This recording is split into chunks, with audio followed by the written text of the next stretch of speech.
Men with no hose. Where are you? So the men with hose are up here, receiving all of the attention from the hose, including you, and the men without hose are down here, trying to contact you on Bumble and not receiving an answer. Hope that helps.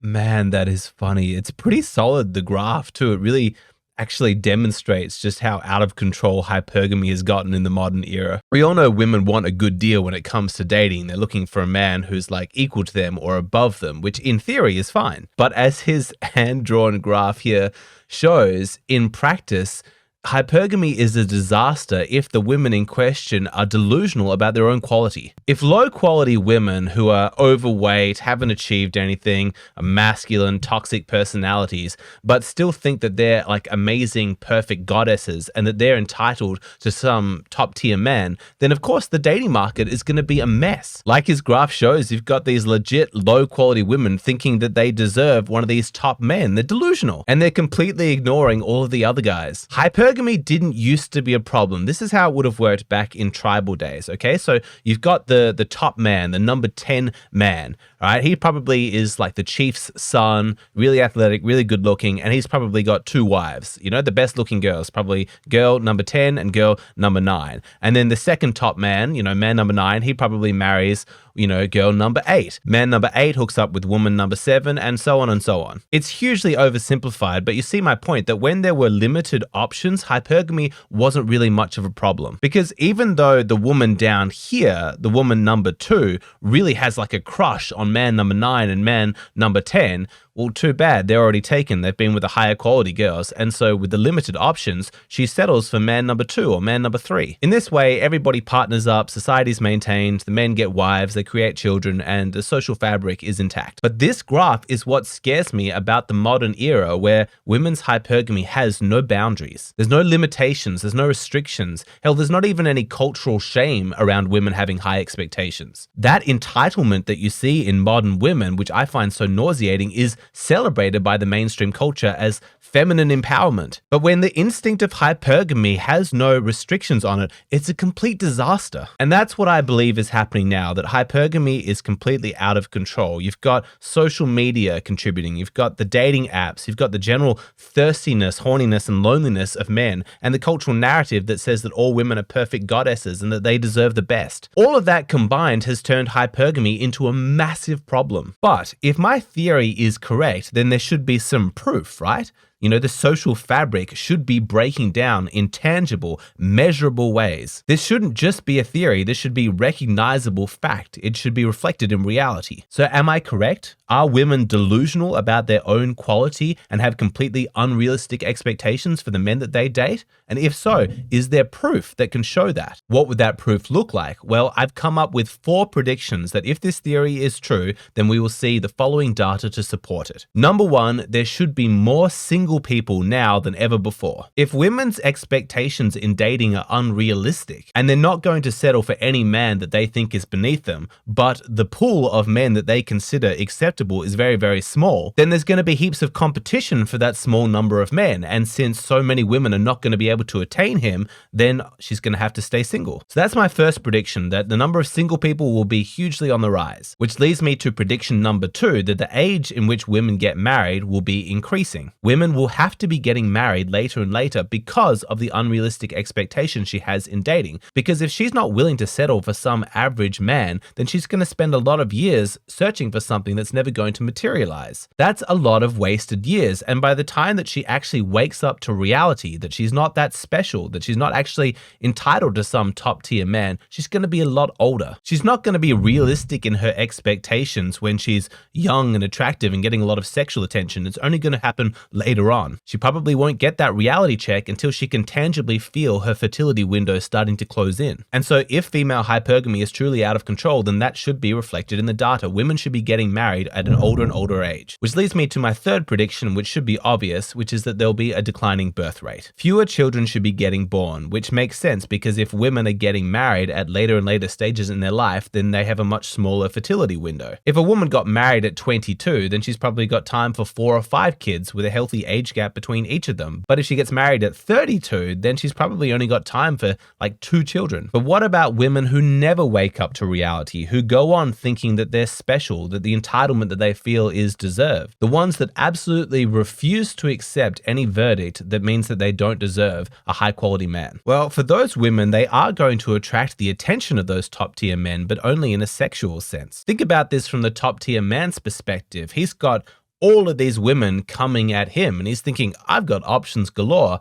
I'm not going to settle down. I'm going to choose the other sexual strategy, the spread my seed strategy. I'm going to have lots of fun, be really promiscuous. I'll have sex with you, but no, I'm not committing. So for a low quality woman who's like a 4 and she's got a crush on the man who's a 10 in terms of quality, he's not going to commit to her because she's beneath him. But he'll have sex with her. He doesn't need to make a commitment in order to sleep with her. Which leads me to my 4th and final prediction that if hypergamy is truly out of control and the picture I'm painting is accurate, then you should see an increase in single mother households. And that is directly related to the unrealistic expectations that modern women have when it comes to what they're entitled to in the dating market. If she truly believes that she deserves a top tier man and the only thing that those top tier men are offering is casual sex, then that's what she'll take. She'll probably get pregnant to one of them and then be forced to raise the child alone. Now, these are just my predictions. They're like logical assumptions that if my theory is accurate, then it should be reflected in those ways in the data. If women's dating expectations truly are out of control, then we should be able to see it tangibly reflected in the social consequences of our culture. The data is going to back the theory up. But here's the thing, is I haven't looked up that data. I haven't yet checked to see if I'm right. So I'm actually filming this video in 2 parts. Right now, this is the part where I give you my prediction. Now, what I'm gonna do now is shut off the camera, go do a couple of days of research, and then I'll report back to you. I'm pretty sure I'm gonna be right, but really, I'm going into this video a bit blind. I don't know what data I'm gonna be able to find, but I promise you, whatever it says, I will report it to you. If it supports my theories or if it completely blows it out of the water, I will tell you. All right, I'm gonna go do some research. I will see you soon. All right, I'm back. I've done the research. It's a little bit mixed and I'm excited to share the results with you. All right, let's begin with my first prediction that if hypergamy really is out of control, then there's going to be more single people now than ever before. Turns out I was correct, but only among young people. So you can see here on this graph that for the 18 to 34-year-old demographic, being single is definitely on the rise. It's at 51%. Even this data is 5 years old, so it's probably risen from then, but that's crazy. Over half of young people have no steady partner. To me, that makes sense. You've got women thinking they're incredible, that they're special. Hypergamy is telling them that they're entitled to the top quality man. And since their expectations and reality are so different, people just simply aren't getting together. So I'm counting this graph as proof. My next prediction was that there would be an increase in the average age at which women were getting married, and this might be the most shocking graph. This data is from Australia, and as you can see, it's not just increasing, it's increasing a lot. And it looks like it's still going up. Now you can see here at the bottom of the graph, it's about 50 years ago, the average age that women were getting married was 21. Now the average is almost 30. I'm really worried about how high that number could potentially climb, but I would consider this graph absolutely proof. Like I said before, if women are going to waste a lot of their years delusionally thinking that they're special and that they're entitled to an incredible man, it's going to take a long time before they finally come to terms with reality and are forced to settle, which is why the average age of getting married is going to be so much later. But what about my prediction that this would result in a dropping fertility rate? Well, I found this graph and I don't think it really proves much. I mean, yeah, there's like a slight decline in all of these Western countries over the last 20 years, but the bigger decline is just the world average. And so, I mean, I would guess that this probably has more to do with dropping levels of poverty than anything else. The really radical change that you can see here was actually happening in the 60s. That's when the fertility rate dropped.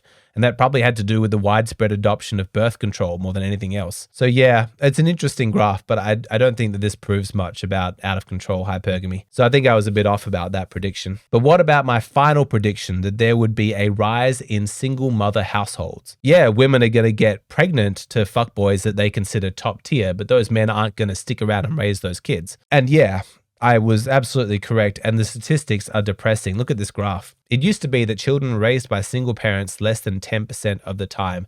Now it's over 30%. I mean, that sucks. That's not good for children. Most of these are single mothers, but look at this. Increasingly, it's not. I found this interesting graph. This is from the United States, and you can see that in single parent households, the amount of times that it's just the mum seems to be decreasing, and the single father households is on the rise. To me, I found that really interesting. I'm not sure exactly what's the cause. It could be that men are stepping up more often. Maybe it's that women are being selfish more often and just abandoning their children more than they did in the past. Or maybe the courts are waking up and they're being more fair to men than they were in the past. They're recognizing that there are genuine cases where mum is the abusive one and it's safer to give the kids to the dad. I don't really know exactly what's causing this trend, but I like it. It's a good thing. I hope that it continues. So yeah, while the fertility research was, inconclusive, for the most part, I'd say that the data went my way and confirmed what I was thinking. Now, of course, I can't actually prove any link between the data that we've just seen and women's out of control expectations and hypergamy. I can't say specifically that it's because modern women think they're so special that there are more single people than ever. I mean, of course, it's not the only factor. You've got like porn addiction keeping people out of the dating market. You've got the high cost of living and people having to work more. There's probably 1,000 different factors contributing to it, but I think that hypergamy is an important factor and I don't see it being discussed. We need to talk about it more, and just because it potentially paints women in an unfavorable light and tells them to adjust their expectations to reality,